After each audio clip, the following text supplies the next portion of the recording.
നമസ്കാരം. നമുക്ക് രാമായണം ഇന്ന് വായിക്കാം. ഇന്ന് പുത്ര ലാഭ ആലോചനയാണ്. ദശരഥന് പുത്രന്മാരില്ലാതെ എന്നെ പറ്റിയുള്ള ചിന്തയാണ് നമ്മൾ വായിക്കുന്നത്. ദശരഥന് 3 ഭാര്യമാരുണ്ട്. അപ്പോൾ അതിൽ 3 കുട്ടികളില്ല. അപ്പോൾ രാജ്യം അന്യാധീനപ്പെട്ടു പോകും. അതാണ് എൻ്റെ പ്രശ്നം. അപ്പോൾ ഒരു രീതിയിൽ പറഞ്ഞ് ദശരഥൻ ആദ്യ ഭാര്യനെ കഴിച്ചു, കുട്ടികളില്ലാതെ കൊണ്ട് വീണ്ടും കഴിച്ചു, വീണ്ടും അതിലും കുട്ടികളില്ലാതെ കൊണ്ട് 3 കഴിച്ചു എന്ന് പറയുന്ന ആൾക്കാരുണ്ട്. അപ്പം നമ്മൾ പറയുന്നത് പറഞ്ഞാൽ ദശരഥന് 3 ഭാര്യ സ്വാഭാവികമായി കഴിച്ചതാണ്. രാജാവല്ലേ, രാജ അധികാരം അന്യാധീനപ്പെട്ട് എല്ലാ ഭാര്യയിലും കുട്ടികളുണ്ടായാൽ യുദ്ധം ചെയ്യാൻ ആളായി. രാജ്യത്തിന് സംരക്ഷിക്കാൻ രാജവട്ടത്തെ കൂടുതൽ ആളുണ്ടാവില്ലേ. അപ്പോൾ രാജാക്കന്മാർക്കൊക്കെ പണ്ടൊക്കെ ഒന്നിലധികം ഭാര്യമാരൊക്കെ ഉണ്ട്.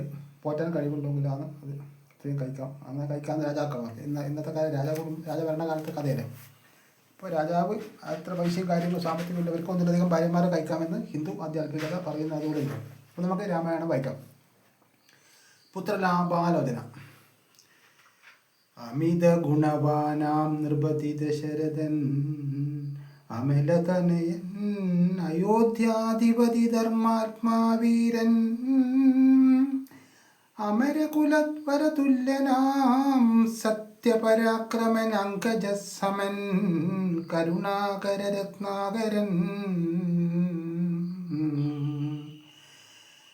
കൗസല്യാദേവിയോടും ഭർതൃശുശ്രൂഷക്കേറ്റം കൗസല്യമേറിയിടും കൈകേയിയും സുമിത്രയും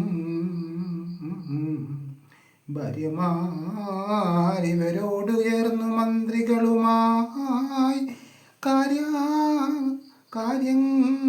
കാര്യങ്ങൾ വിചാരിച്ചു ഭൂതലമെല്ലാം പരിപാലിക്കും കാലം